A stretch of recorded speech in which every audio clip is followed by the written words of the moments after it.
The effectiveness of the European Union measures for reconciliation of work and family life by MAKEDONKA RADULOVIC.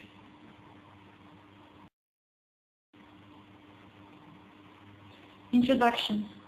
Ever since the establishment of the European Union, the concepts of the European Union and its treaties did not cover the area of politics, figuring that the human rights are part of the responsibilities of the Council of Europe and the European Convention on Human Rights, whereas the social policies are member states' obligations. The years to come bring structural changes in the European family. New family forms, changes in birth rate, lifespan, and other indicators that influence in the increasing heterogeneity of family characteristics in the member states. All this influenced the European Union to start considering the family as a key tool for the social and economic prosperity to a great extent. Since the year 2000, the interest in the area of family policies and the European Union increases. If the problem of the European policies on family being underdeveloped resulted from the lack of binding acts of this area, the EU Charter of Fundamental Rights brought the social rights connected to family life to a whole new and united level.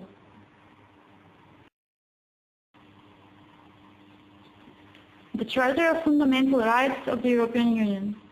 The peak of expressing democracy and respect of human rights and liberties in the European Union is the Charter of Fundamental Rights of the European Union. The Charter consists of 6 chapters. The chapter Solidarity is the one of the most directly related to the topic of this paper. It lists the social and worker rights, such as the right to fair working conditions, the right to protection from unfounded dismissal from work, the right to protest, employees' right to information and consultation, a right to reconcile family and work life, a right to health care protection, social security and social welfare to the entire territory of the European Union.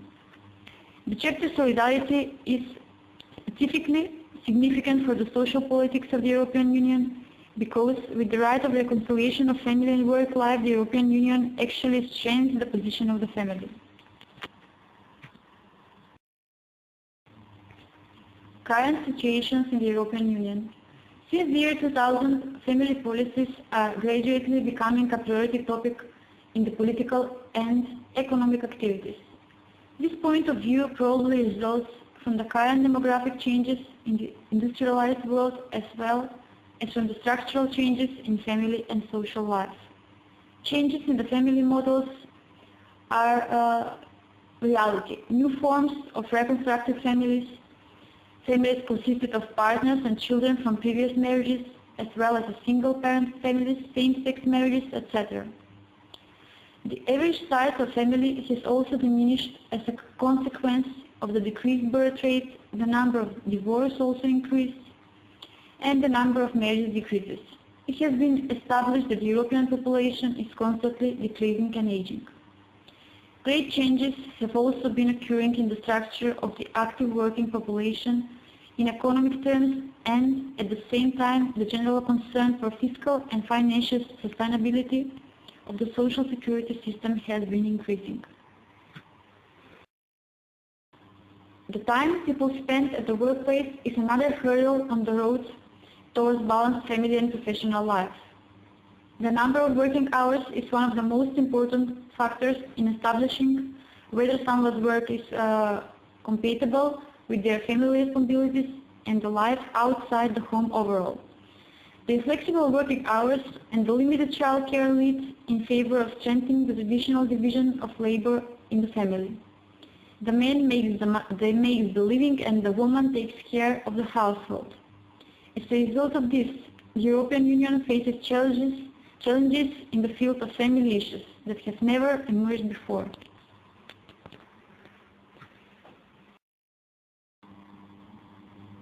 How the European Union provides reconciliation between work and family life. Considering the fact that the European Union sees family as a source of economic prosperity, it stimulates the member states to incorporate family policies into their economic and social politics. It insists that the families are treated equally no matter the structure or type. especially, attention is dedicated on the needs and protection of children, with a special focus on the children in single-parent families and poor households, as well as on promoting equal opportunities for men and women, preventing family violence and child abuse. The measures that the EU anticipates for a greater reconciliation between family and work life can be noticed in the degree, nature and frequency of the aid and support to parents, such as financial means, flexible working hours, flexible work engagements, various measures provided by employers that enable balancing work and family duties. Additionally, the reconciliation of family and work life means advancement of education and welfare of all the family members. Assistance in kind or assistance in form of services from the area of education, young children care, like measures with form of direct providing of services and or providing grants for various services that can be in the form of tax relief or monetary aid that would help families pay for certain services is also anticipated. Some good examples of the productiveness of European Union's assistance for reconciliation of family and work life is Slovenia, which introduced a family-friendly company certificate, Germany, which implemented the program Family, which offers employers advice on how to organize their activities in a way that will enable employees to sustain a family-work balance, and also Italy, Portugal and Romania implemented exchanging programs in family reconciliation. Conclusion understandings. It is a fact that the demographic changes and the labor force market shape the family and work life with long-term consequences. As we could notice, EU policies underline the balance between work and life, gender, equal distribution of tasks, increase of the birth rate, as well as many important items for the social politics of the Union. Mainly, the measures focus on three dimensions goals. First, the welfare of the child. Second, gender equality. And third, balancing family and work life.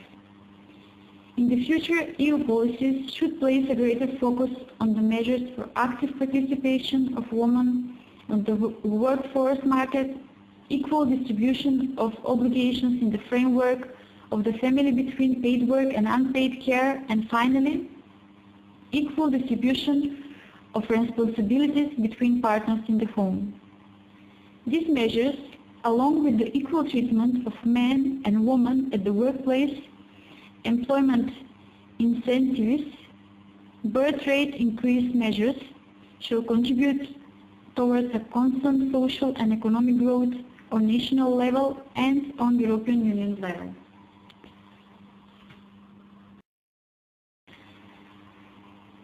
At the end, I will conclude with the fact that the trend is negative and something should be done. Even if wrong measures are taken, new measures will be invented and taken. The worst case is doing nothing and simply observing.